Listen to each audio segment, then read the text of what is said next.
Good morning, children of St. Martin's. I'm here with Miss Charlotte, and we're so excited to be with you in this way. We've missed you so much. Miss Charlotte and I were hopeful to bring a story your way from the Bible, and I brought out all my different children's Bibles and realized the print is so small on them that I couldn't get Miss Charlotte to see it and read it to you. So we chose another favorite book. It's Curious George Makes Pancakes. I thought this was fitting because I'm inviting all of you to bake a cake. Your parents have seen in an email that Pentecost is coming up. It's the birthday of the church, and we're all going to bake cakes and send pictures to one another. But here's the thing, you get to keep your cake and eat it. So I hope maybe you'll do that. But this morning, let's hear from Miss Charlotte as Curious George makes pancakes. Maybe you'll make pancakes too. Curious George Makes Pancakes.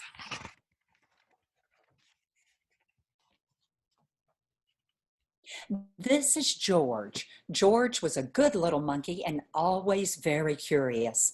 One morning, the man with the yellow hat woke George early. "Time to get up, George," he said. "The pancake breakfast is today."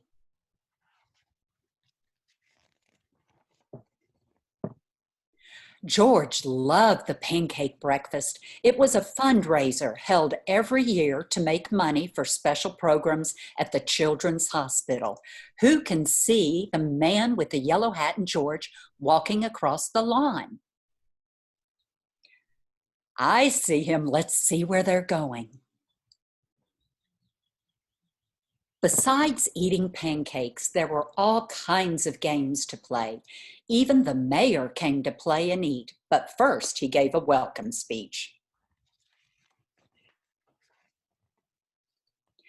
"Thank you all for coming," the mayor said. "We appreciate your generous support."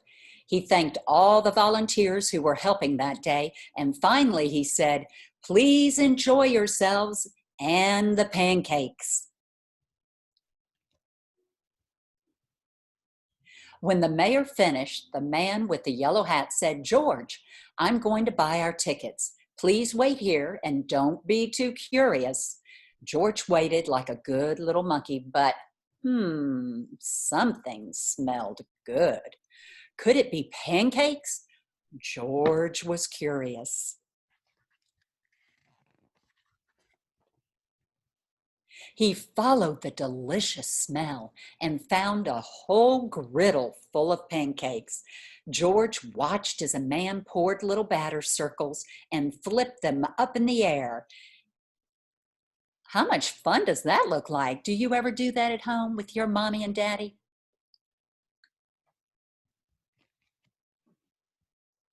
George wanted to help. On a table near the griddle was a basket full of blueberries. "These pancakes need blueberries," George thought, and he sprinkled some on top.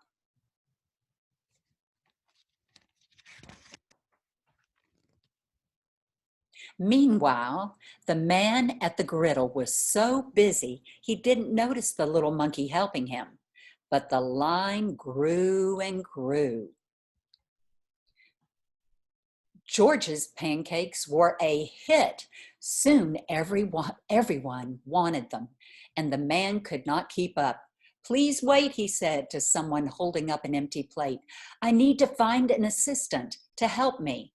And just like that, he was gone. Oh, those pancakes look so delicious.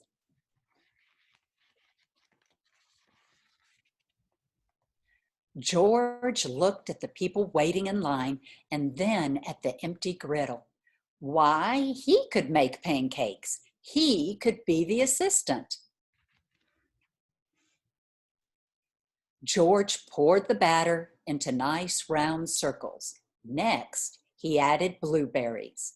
He waited just a minute to let the pancakes cook, then he flipped them over. At last, he added the syrup. Oh, goodness, look at the pancake he made. Do you see a smiley face?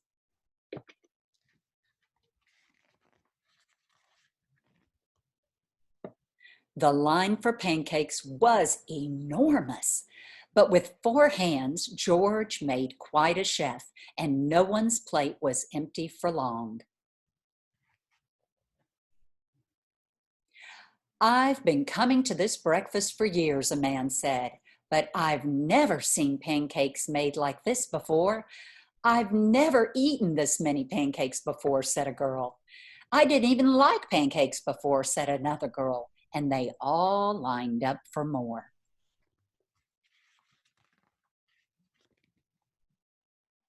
When the man returned with his new assistant, he was shocked to see a monkey making pancakes. This is no place for a monkey, he yelled, and he began to chase George.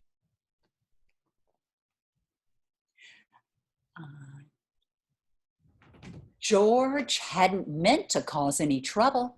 He'd only wanted to help. Now he only wanted to get away quickly. George found a place to hide, and the man and his assistant ran right by.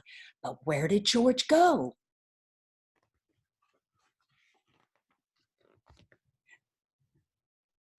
When it was safe to come out, George jumped down. He was covered in syrup like a pancake, and he was sticking to everything. Oh no!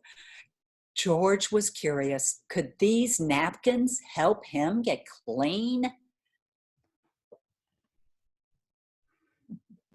Oh no! Look at what has happened to George.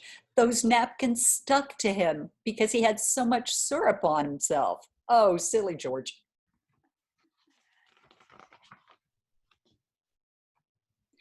No, the napkins only made it worse. What George needed was some water to wash with. Why, here was the perfect thing. George climbed up. This would do the trick for a sticky monkey. George sat on the bench and splashed himself with water. But all of the sudden,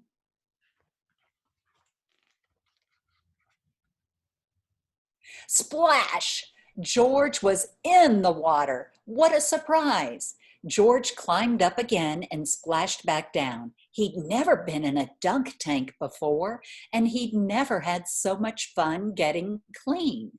Soon everyone was having fun, and the line at the dunk tank grew even longer than the line for the pancakes. Later, the mayor came by. I've heard all about your delicious pancakes, he said. You've made our fundraiser a big success, and I have a special favor to ask you.